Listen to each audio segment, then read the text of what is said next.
লতি দেখান দর্শকদের উদ্দেশ্যে, লতি দেখান। এই যে এখানকার এই যে লতি, এই যে লতি, এই যে আরো লতি, এই যে আরো ছাড়ছে, গোড়া থেকে অনেক লতি ছাড়ছে নতুন নতুন। আশা করা যায় কিছুদিনের মধ্যেই এই জমিও লতিতে ভরে যাবে, পরিপূর্ণ হয়ে যাবে। যাদের সুযোগ আছে, বাড়ির আশেপাশে কচু চাষ করার উপযোগী জমি আছে, তারা অবশ্যই করতে পারেন। এটা একটা লাভজনক সবজি। দেশে এবং বিদেশে এই লতির অনেক চাহিদা আছে।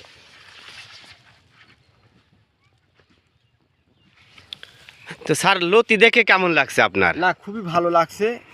নতুন জমিতে এত সুন্দর লতি আসলে খুবই ভালো। আশা করা যায় এটাতেও অনেক ভালো হবে। এটা শীতের শেষে আরও ভালো হবে বলে আমি আশা করছি। এখন শীতকাল অলরেডি শুরু হয়ে গেছে আমাদের দিকে, ঠান্ডা পড়া শুরু হয়ে গেছে। গরম পড়লে লতি আরও অনেক সুন্দর হবে এবং আরও অনেক বেশি হবে। অসংখ্য ধন্যবাদ শ্রদ্ধেয় স্যারকে।